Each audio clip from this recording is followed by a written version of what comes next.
أعوذ بالله من الشيطان الرجيم بسم الله الرحمن الرحيم الحمد لله رب العالمين والصلاة والسلام على سيد المرسلين حبيب إله العالمين أبي القاسم محمد.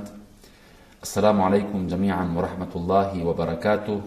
En el nombre de Dios, el clemente, el misericordioso, la paz de Dios sea con todos sus profetas, desde Adán hasta Muhammad, salawatullah wa salamu alaihim ajma'in. Es un placer poder estar en este encuentro para recordar la batalla del Imam Hussein, el movimiento, el levantamiento del Imam Hussein alayhi salam en Karbala. Poder reunirnos en esta pequeña conversación, en esta charla, en donde se tocarán temas claves acerca de la filosofía del levantamiento del Imam Hussein. Generalmente, dentro de el movimiento del Imam Hussein en Karbala se crean distintos interrogantes, tanto por parte de los investigadores del Islam, de los estudiosos del Islam, como los musulmanes, y del mismo modo por parte de los enemigos del Islam. Generalmente encontramos que muchas veces los enemigos del Islam y del Imam Hussein en especial trataron de introducir una serie de dudas respecto del movimiento del Imam Hussein, que trataremos, inshallah, con el permiso de Dios, en esta pequeña conversación, de sacar esas dudas, especialmente lo que tiene que ver con el título de mi charla, que es justamente la racionalidad en el movimiento del Imam Hussein, o mejor dicho, podríamos explicarlo en palabras más simples, la forma en que el movimiento del Hussein en Karbala está conforme a la razón humana, es aceptado por la razón humana y está basado en un movimiento racional. Obviamente, cuando hablamos de razón, es necesario en una primera instancia poder definir lo que entendemos nosotros por razón. Como muchos saben, dentro de los tipos de definición encontramos que hay tres tipos de definiciones claras que se utilizan generalmente en el común de las investigaciones. Un tipo de definición vuelve al tema popular, al entendimiento normal de las personas, como las personas entienden ciertos conceptos, ciertas ideas. Generalmente se dice que ese tipo de definición no logra ser una definición muy concreta, muy específica, sino que por el contrario se presenta como una definición un poco más común, normal, sin tanta precisión académica, sin tanta especificación. La segunda definición, o el segundo tipo de definición, generalmente tiene que ver con esas definiciones académicas que generalmente en las ciencias se utiliza. Si uno estudia cualquier ciencia, dentro del estudio de las ciencias, en la introducción de las ciencias aparecen muchas veces definiciones sobre varios temas. El tercer tipo de definición tiene que ver con la definición religiosa, que en este caso nosotros como musulmanes damos, y es una definición que nosotros supuestamente la basamos en las enseñanzas del Corán y en las enseñanzas de la Sunna del Profeta y de sus sucesores, los imames de la buena guía, los imames de Ahlul Bayt alayhimus salam. De esa misma manera nosotros quisiéramos en esta charla y en esta conversación poder definir también lo que entendemos por razón, basados en estas tres disciplinas.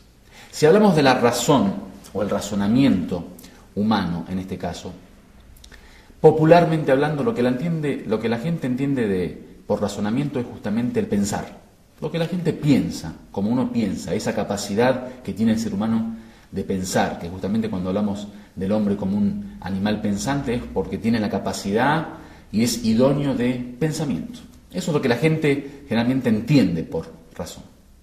La segunda definición, que tiene que ver ya con una definición un poco más específica, académica, científica, tiene que ver con esta definición que divide a la razón en dos: una razón netamente especulativa, teórica, y una práctica. La práctica va unida a los conceptos morales y éticos, o sea, lo que se debe hacer, los deberes del hombre, ¿sí? Las obligaciones del hombre, el entendimiento que uno tiene de aquello que se debe hacer. En cuanto a la especulativa, tiene que ver un poco más con esa comprensión, esa capacidad de comprensión, esa capacidad de entendimiento, esa capacidad de análisis, esa capacidad de abstracción, un poco más unido a la razón filosófica. Eso es una definición un poco simple de la cuestión para no complicar y no hacer de esto un tema complejo, sino un poco más ameno. La tercera definición tiene que ver con la definición que damos religiosamente de lo que en Islam llamamos al-aql, la razón, el raciocinio. Cuando en los hadices aparece la definición de al-aql, de la razón humana, habla de una manera muy interesante. Una de las definiciones, por ejemplo, en el hadith aparece al-aqlu ma'ubida bihi ar-rahman wa iktusibat bihi al-jinan. La razón es aquello a través de lo cual adoramos a Dios, ar-Rahman, al misericordioso, y aquello a través de lo cual obtenemos los paraísos, obtenemos los jardines, iktusibat bihi al-jinan, que significa que el ser humano a través de la razón del aql se hace poseedor, o mejor dicho, obtiene los jardines, el paraíso. Lo interesante acá es que el aql, de la forma en que este hadiz lo define, es la herramienta a través de la cual el ser humano puede lograr su encuentro con Dios. O sea, tanto en la adoración, o mejor dicho, en la servidumbre, ya que el concepto de servidumbre es mucho más amplio que la adoración que generalmente nosotros entendemos por adoración. Y no solo en su relación con Dios, con el Rahman, con el misericordioso, sino que con la otra vida en sí. O sea, habla de los paraísos, de los jardines. Es decir, que el aql es una herramienta que Dios otorga al ser humano en esta vida para poder conocerlo a Él, llegar a Él, encontrarse con Él, adorarlo, y por ende, si seguimos el camino del aql, el camino del intelecto, de la razón, logramos como resultado también ser moradores de los paraísos, del paraíso, de los jardines. Esa es la primer fase de los hadices, que habla de un aql general, un aql que no solo tiene que ver con esa dimensión de entendimiento y comprensión, digamos, esa parte intelectual del ser humano, sino que es un aql, como le llamarían, un aql fitri, un aql de naturaleza humana. O sea que todo ser humano, por el simple hecho de llamarse humano, es poseedor de ese aql. Ahora, lo que nos interesa a nosotros en esta conversación es poder ver la forma de relación que tiene el movimiento del Imam Hussein alayhi salam con la racionalidad. Basados en este hadiz y en otras dimensiones del aql que vamos a hablar después, obviamente podemos hacer un puente de encuentro entre lo que el aql significa para el Islam y lo que el movimiento del Hussein en Karbala alayhi salam va a representar. Ahora bien, cuando nosotros hablamos del Imam Hussein y de su movimiento, la forma en que podríamos entender de una manera mucho más precisa esa acción, ese levantamiento, ese movimiento del Imam Hussein, sería poder dividir Ashura o Karbala, la batalla de Karbala, en diversos campos. El primer campo tiene que ver con el objetivo del Imam Hussein alayhi salam,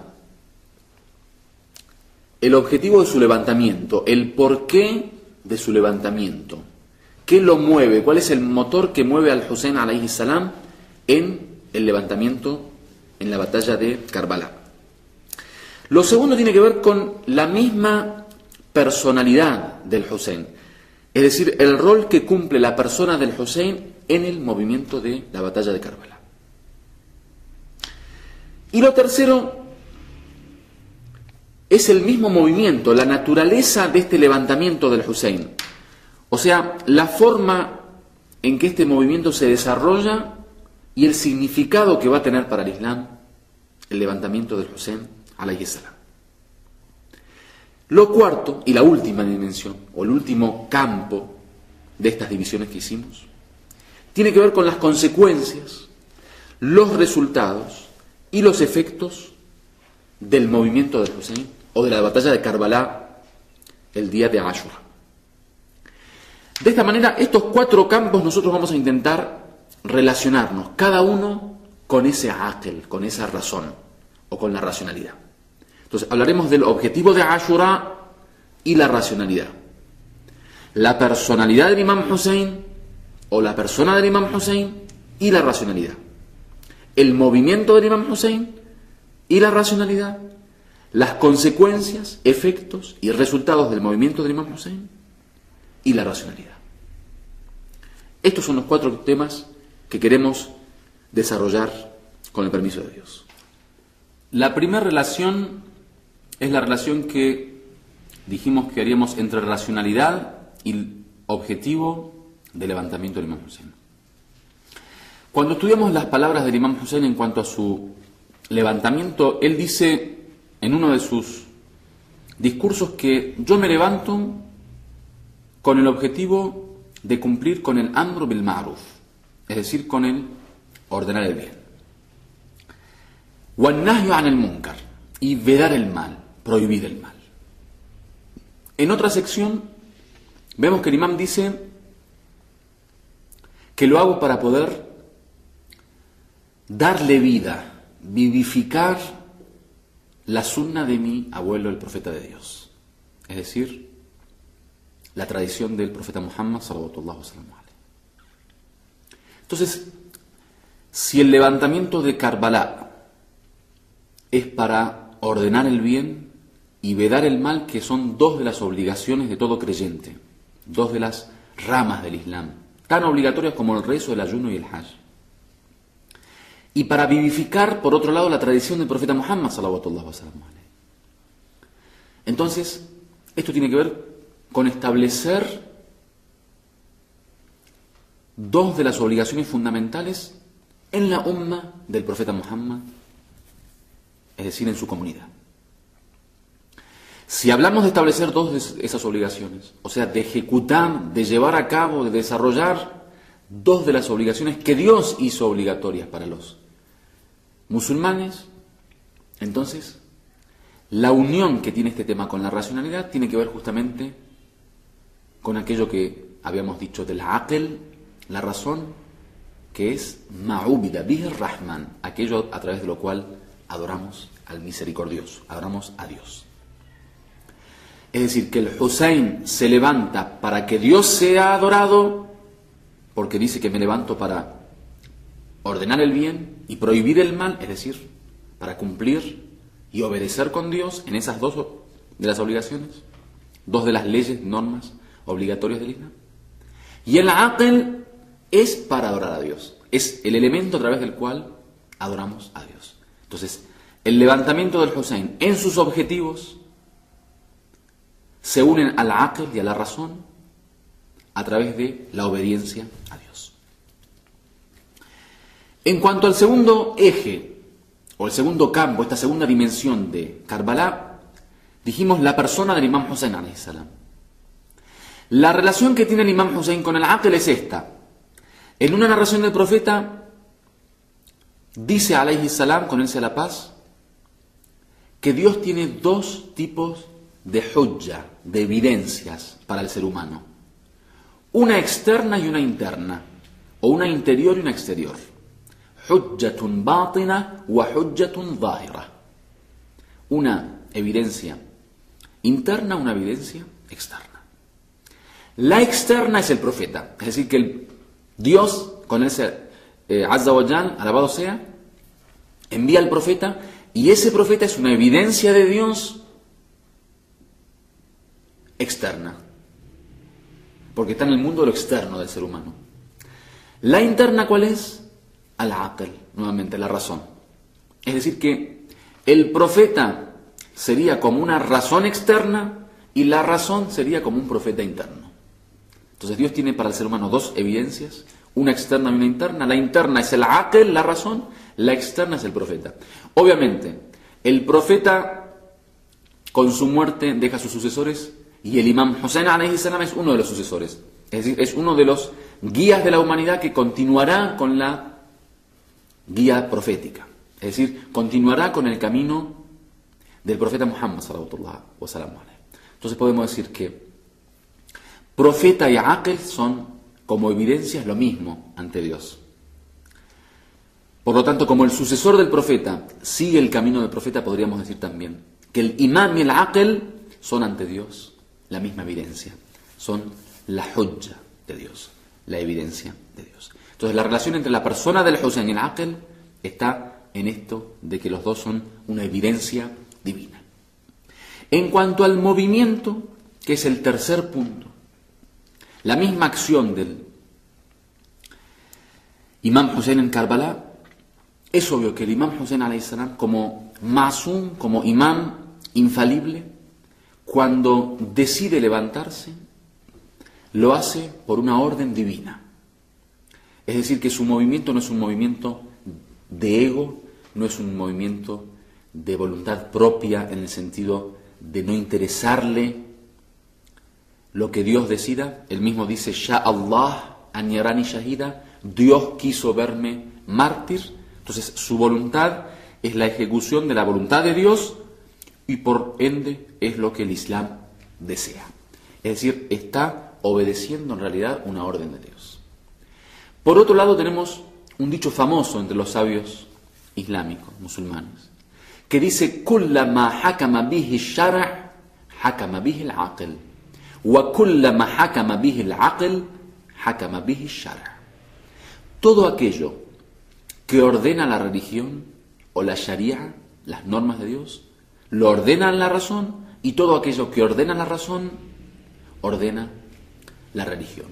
O mejor dicho, toda sentencia que nace de un principio islámico podría ser comparado a las sentencias del aql, de la razón, y toda sentencia racional podría ser comparada a cualquier sentencia islámica. Entonces, el movimiento de Ashura como una norma, una obediencia a una ley islámica, a una norma islámica, a una orden divina, es exactamente igual que la orden que daría el intelecto o la razón en este caso, que es justamente el levantamiento en contra de la injusticia y la opresión, que obviamente es una orden racional.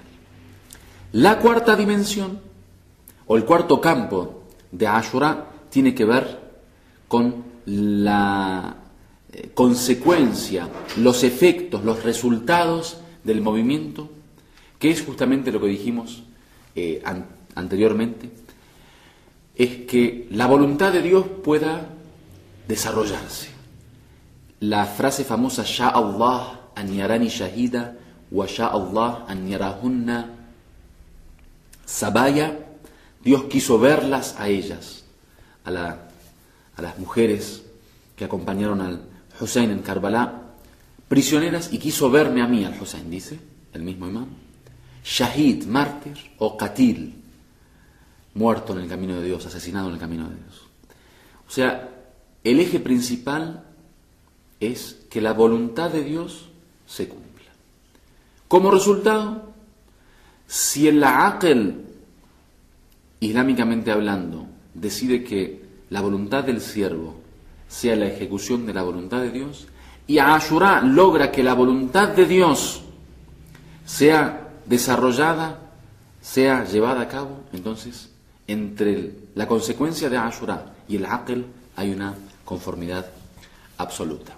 Walhamdulillahi Rabbil Alamin, wassalamu alaikum jami'an wa rahmatullahi wa barakatuh.